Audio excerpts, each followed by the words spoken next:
Gracias por seguir en sintonía de argumentos por la señal de Globovisión. Seguimos conversando con el economista Leonardo Soto sobre la situación económica en nuestro país, Venezuela, un país de contrastes.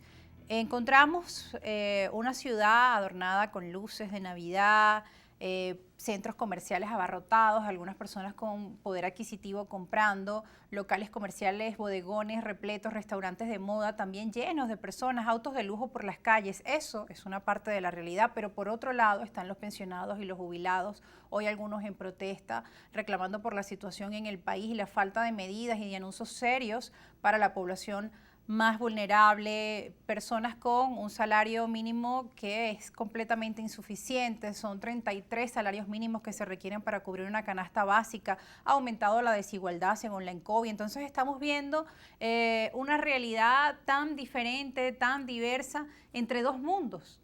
Uno de la opulencia y otro de aquellos que no tienen nada. Parece que cada vez pobres más pobres, mientras que algunos ricos más ricos. ¿Qué hacer en estos escenarios de extrema desigualdad? Esa brecha tan abierta, Rosa, que hoy estamos viviendo en nuestro país, cuando llegamos a tener una clase media muy sólida, muy pujante, con muchas posibilidades, es sin duda una muestra clave de que todo lo que se ha hecho en el país en los últimos 20, 25 años no ha sido lo adecuado para lo que el país necesitaba desde el punto de vista de su base económica, que se iba a convertir precisamente en la base patrimonial que le iba a dar base o le iba a dar fuerza a esas generaciones de relevo.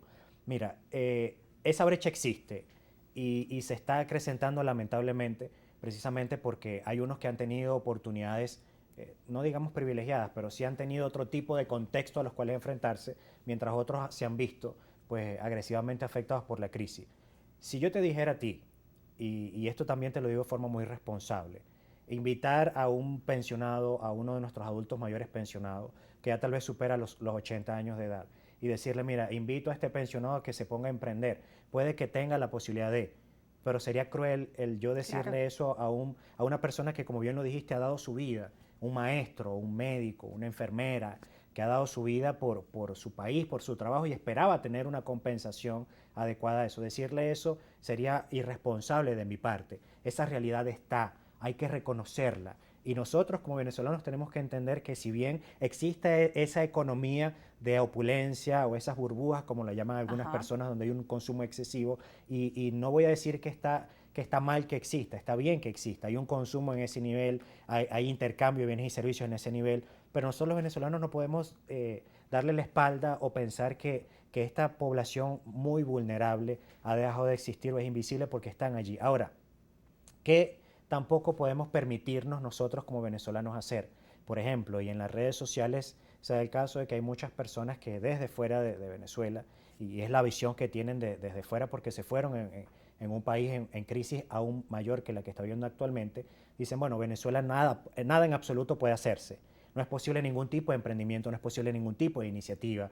Entonces la gran pregunta que yo le he hecho a esas personas que dejan de responderme los mensajes cuando yo le hago a esas personas, y a esa ama de casa que está sola con sus hijos, que compró paquetes de harina de maíz precocido, comenzó a hacer empanadas, está vendiendo, hizo una tablita en una hoja diciendo cuánto Sí. invierte en las empanadas y está generando un excedente que le está permitiendo compensar sus necesidades.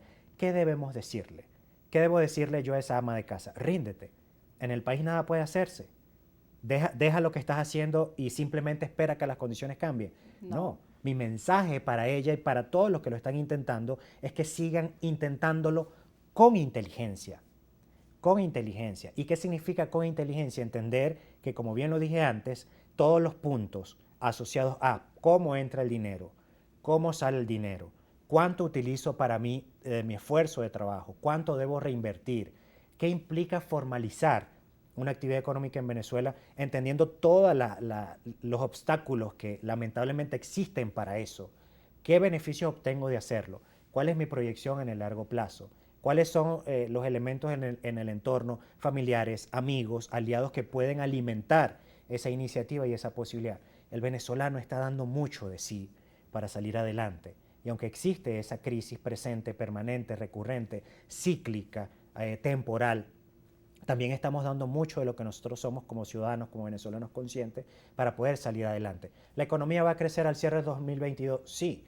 Y va a crecer porque los ingresos petroleros se incrementaron. ¿La economía va a crecer en el 2023? Sí, porque está el tema petrolero sobre la mesa con los acuerdos recientes con empresas internacionales Y así lo que pueden proyectan generar, distintas sí, encuestadoras. que pueden generar una actividad económica importante para el país. Pero más allá de lo que eso implica, macroeconómicamente hablando, que es un Claro. indicador importantísimo, está lo que cada persona está haciendo desde su foco de acción, desde su núcleo familiar, para poder salir adelante en medio de una economía que es complicada.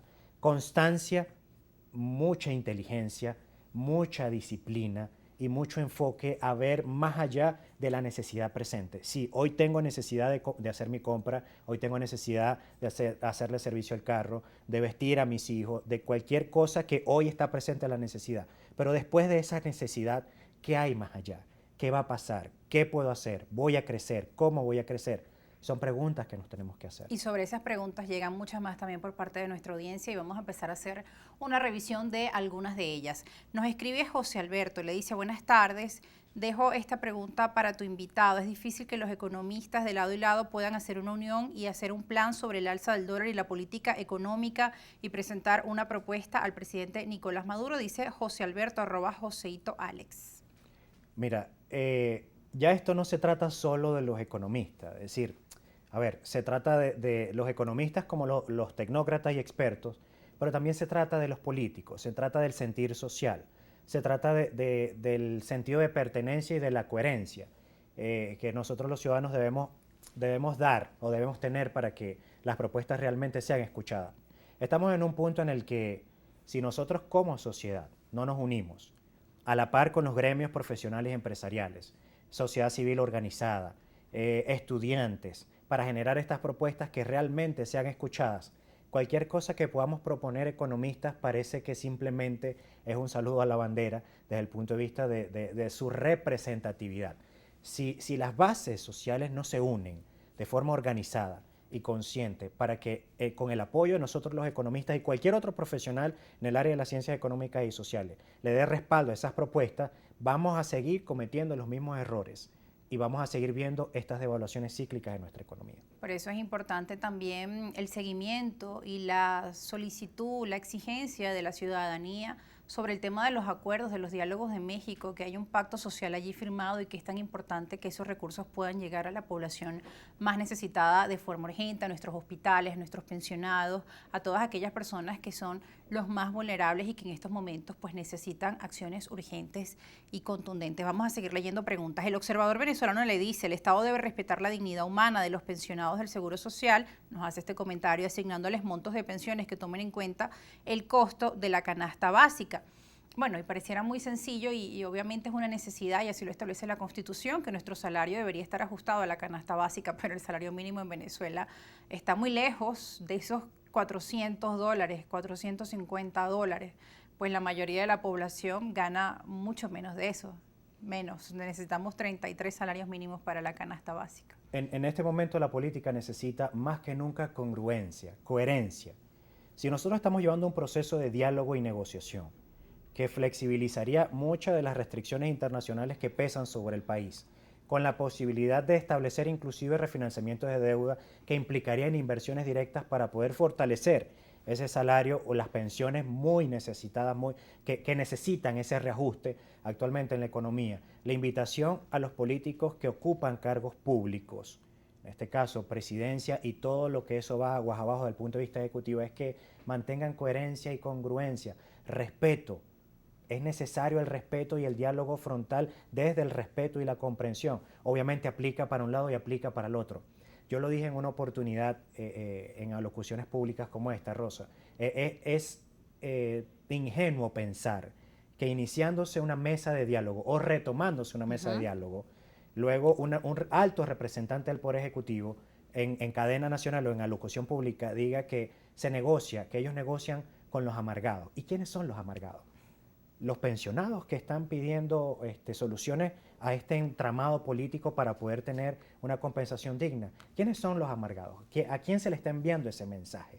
Y indistintamente de que se diga nombre o tendencia, ¿cómo lo asume el venezolano que lo que está esperando es soluciones de quienes tienen el poder para generarlas? Claro, no sirve para nada satanizar las protestas, por ejemplo, cuando las realizaban los maestros del sector universitario de profesores o cuando la realizan los pensionados y los jubilados por derechos fundamentales. Nosotros nos vamos a una pausa. Al regreso pues vamos a seguir abordando estos temas. También nos quedan algunas preguntas pendientes de nuestra audiencia. Ya regresamos con más argumentos.